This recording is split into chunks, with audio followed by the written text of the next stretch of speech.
Good morning, কেমন আছো সবাই? আশা করি তোমরা সবাই খুব ভালো আছো, সুস্থ আছো। আমরাও ভালো আছি, সুস্থ আছি। তোমাদের সকলকে জানাই গণেশ চতুর্থীর অনেক অনেক শুভেচ্ছা, ভালোবাসা, অভিনন্দন। আমাদের এখানে এখনও গণেশ পুজোর ফাংশন চলছে, তো একটু আওয়াজ পাবে, ওটাকে ইগনোর করো। তারপর আমি একটু বাগানে এসেছিলাম ফুল তুলবো বলে, ফুল তো পাইনি। আর দেখো ছোট্ট লেবু গাছটা কি সুন্দর করে বেড়ে উঠছে, এটা সেই তপু দাদা বাড়ি থেকে নিয়ে এসেছিলাম। মা আর আমি দুজনেই দেখো একদম রেডি হয়ে নিয়েছি, পুজোর জোগাড় যন্ত্র শুরু করেছি। সিনটিও রেডি, ও স্কুল যাবে, যেহেতু ওর অনেকগুলো দিন স্কুল মিস হয়েছে, ওকে স্কুল যেতে হবে, সামনে ওর এক্সাম রয়েছে। অতনু এসে বড় মাকে মালাটা পরিয়ে দিল, আর আমি এদিকে গনুকে সুন্দর করে সাজিয়ে গুছিয়ে নিলাম। এক এক করে পুজোর যা কাজ সব আমি করছি, আর মা রান্নাবান্নার দিকটা সামলাচ্ছে। যেহেতু দিদির এখনও আসতে কয়েকদিন সময় লাগবে, তাই মাই রান্নার দায়িত্বটা নিচ্ছে। আর ভোগের রান্না আগে আমিই করতাম, এখন আর পেরে উঠি না। সত্যি কথা বলতে রান্না করতে না আমার ভীষণ ভয় লাগে। আমার সঙ্গে অ্যাক্সিডেন্ট হয়েছিল রান্না করতে গিয়ে, তারপর থেকে আমার যতটা না ভয় লাগে তার থেকে বেশি ভয় লাগে অতনুর। আর মাও বলে যে তোকে গ্যাসের সামনে যেতে হবে না। পুরো গরম তেল আমার গায়ে ছিটে একদম বিচ্ছিরি একটা অবস্থা হয়েছিল, তখন লকডাউন ছিল, তাই আমাকে বাড়ির বাইরে বেরোতে হয়নি। তো বাড়িতে ছিলাম, খুব বাজে পরিস্থিতি হয়েছিল, তাই রান্নাবান্নার দায়িত্বটা মাই নিয়েছে। বাড়িতে জন্মাষ্টমী বলো, মনসা পুজো, আর আজকে হচ্ছে গণেশ পুজো, সব পুজোরই ভোগ রান্নাটা মাই করেছে। এখানে আমি গনসুর জন্য মোদক আর লাড্ডু সাজিয়ে নিচ্ছি, সবচেয়ে পছন্দের খাবার গনসুর। আর তারপর ফলগুলো কেটে নিচ্ছি। আজকে ঠাকুরমশাই অনেক তাড়াতাড়ি আসবে, 2টোর মধ্যে ঠাকুরমশাই চলে আসবে, কারণ তিথি নাকি ছেড়ে দেবে, আমাকে এরকমটাই বলেছে। যাই হোক, দেখো ফলগুলো কেটে নিচ্ছে। মাও আমাকে এসে মাঝে মাঝে হেল্প করে দিচ্ছে। মা যে এত পরিশ্রম করেছে এই 3টে পুজোতে, মানে আমি আশাই করিনি। মার তো শরীর খারাপ, তার মধ্যেও মা আমাকে প্রচুর হেল্প করেছে। আর আমিও এক জায়গা থেকে জার্নি করে এসছি, তারপর ঘরের কাজ বাজ, আমারও শরীরটা ভীষণই টায়ার্ড ছিল, কিন্তু সেসব হলে তো আর হবে না। বাড়িতে যেহেতু আমার প্রতিষ্ঠা করা সব ঠাকুর রয়েছে, পুজোর দিন তো পুজো করতেই হবে। দেখো সুন্দর করে গনুকে সাজিয়ে দিয়েছি। তারপর ফ্রাইড রাইস হবে আজকে গনুর জন্য, তাই মাকে একটু দেখিয়ে দিচ্ছিলাম। ফ্রাইড রাইসটা মা খুব ভালো করে। আমার মায়ের বক্তব্য, মায়ের থেকে ওনাকে আমি বেশি ভালো করি, তাই মাকে একটুখানি দেখিয়ে দিচ্ছিলাম। তারপর এসে আমি আবার ঠাকুর ঘরের কাজ করছিলাম। এখানে ফ্রাইড রাইসের জন্য কাজু, কিশমিশ, তারপর ভেজিটেবলস যা যা লাগে আর কি সব ফ্রাই করে নিচ্ছিলাম। আর পুরোটাই ঘিয়ে, আমি কোনো তেল ইউজ করিনি। ফ্রাইড রাইস হয়ে গেছে, গ্যাসটা পরিষ্কার করে মা আবার লুচি ভাজা শুরু করে দিয়েছে। দেখো কি সুন্দর ফুলকো ফুলকো লুচি করেছে। আর লুচি ভাজতে গিয়েই আমার সঙ্গে কিন্তু বড় বিপদটা হয়ে গেছিলো। এই লুচি ভাজা যতবারই আমি দেখি ততবারই আমার সেই অ্যাক্সিডেন্টের কথাটা মনে পড়ে যায়। যাই হোক, দেখো রান্নাবান্না কমপ্লিট, মা এদিকে বাসন ধুচ্ছে। আমারও ঠাকুর ঘরের সমস্ত কিছু গোছগাছ করা হয়ে গেছে।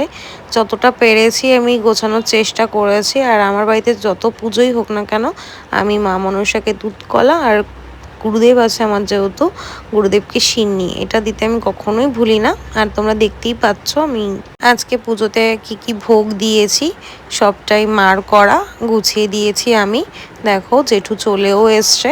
মা বসেছিল পুজোয়, কারণ জেঠু যখন এসছে আমার তখন স্নান হয়নি, কাজ করতে করতে লেট হয়ে গেছিলো। আর পুজোটা শুরু করবে, তারপর অঞ্জলি দিতে একটু সময় লাগবে, সেই জন্য সেই সময়টুকুর মধ্যে আমি স্নান টান করে ফ্রেশ হয়ে নিয়েছি। তারপর আমি স্নান করে ফ্রেশ হওয়ার পর জেঠুর অঞ্জলি হয়ে গেছে, আরতি হয়ে গেছে, সরি, আরতি প্রদীপটা আমি ঘরে একটু ঘুরিয়ে দিলাম। তারপর অঞ্জলি শুরু হলো। আর খুব মিস করছিলাম অতনু আর সিনটিকে।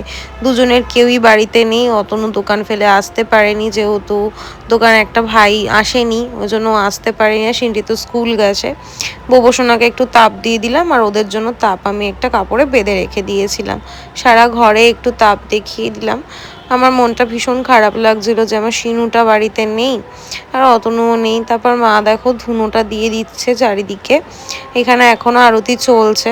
তারপর আমি আর মা অঞ্জলি দিলাম, পুজো কমপ্লিট, জেঠু চলেও গেছে।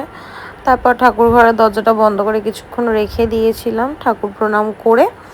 তারপর কিছুক্ষণ বসে ওয়েট করলাম, সিনটি অতনু সবাই আসলো বাড়িতে। তারপর একসাথে আমরা ভোগ খেলাম।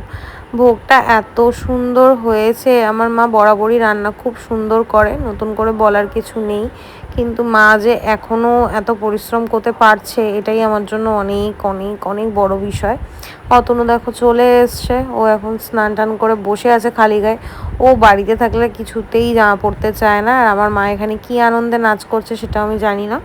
যাই হোক, মা আনন্দে আছে বেশ, আমরাও খুব আনন্দেই আছি, ভালো লাগছে। কি যেন বেশ একটা কথাও উঠেছিল, সেই নিয়েই মা মনে নাচানাচি করছে, আমার ঠিক খেয়াল নেই। খাওয়া দাওয়া করে একটু রেস্ট নিয়েছি, তারপর দেখো একটু সাজুগুজু করে নিয়েছি। আমার আজকে রেডি হতে ইচ্ছেই করছিল না, নতুন জামা কাপড় কিচ্ছু পরিনি, পুরনো একটা জামাই পরেছি, নাইটি পরে ঘুরছিলাম। তাই মা বললো লোকজন আসবে, অ্যাটলিস্ট জামাটা চেঞ্জ কর।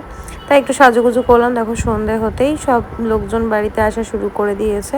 প্রতিবেশীরা, আমাদের চেনা জানা দাদা কাকু সবাই এসছে, আমাদের ফ্ল্যাটের সব লোকজন সবাই মিলে অনেকক্ষণ গল্প আড্ডা দিলাম, হাসি মজায় বেশ ভালোই কাটলো সন্ধেটা।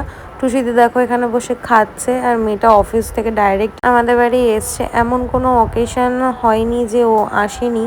ওর যতই প্রবলেম হোক, শরীর খারাপ হোক, ও অ্যাটেন্ড করে। আমি এইটুকু শিওর যে আমার বাড়িতে কেউ আসুক চাই না আসুক, ও আমার বাড়িতে আসবেই। তারপর পাড়ার কিছু দাদা বৌদি সবাই এসছিল এখানে, সিনটির দাদু কাকাই সবাই প্রসাদ খাচ্ছে। সবাই একে একে চলে গেল। যাওয়ার সময় খুব খারাপ লাগে যে অনেকটা সময় আমরা একসাথে গল্প করলাম, অনেকটা সময় কাটালাম। তারপর দোকান থেকে ভাইও এসেছিলো, আরেকটা ভাই আসেনি, ও দোকানেই আসেনি অ্যাকচুয়ালি। তারপর দেখো রাত হয়ে গেছে, মা এখনও কাজ করছে, জামা কাপড়গুলো গুছিয়ে দিল, বাসন সব ধুয়ে পরিষ্কার করে রেখে দিয়েছে। অতনু ওদিকে শুয়ে পড়েছে, সিনটি অলরেডি ঘুমিয়ে পড়েছে। এখন আমিও ঘুমোবো, মা শুয়ে পড়েছে। আমার কিছু কাজ ছিল সেগুলো করলাম, করে এবার আমি শোবো। আর ভালো লাগছে না। আজকের ভিডিওটা এইটুকুই। তোমরা সবাই ভালো থেকো, সুস্থ থেকো, ভালোবাসা দিয়ে পাশে থেকো। আজকের মতো টাটা।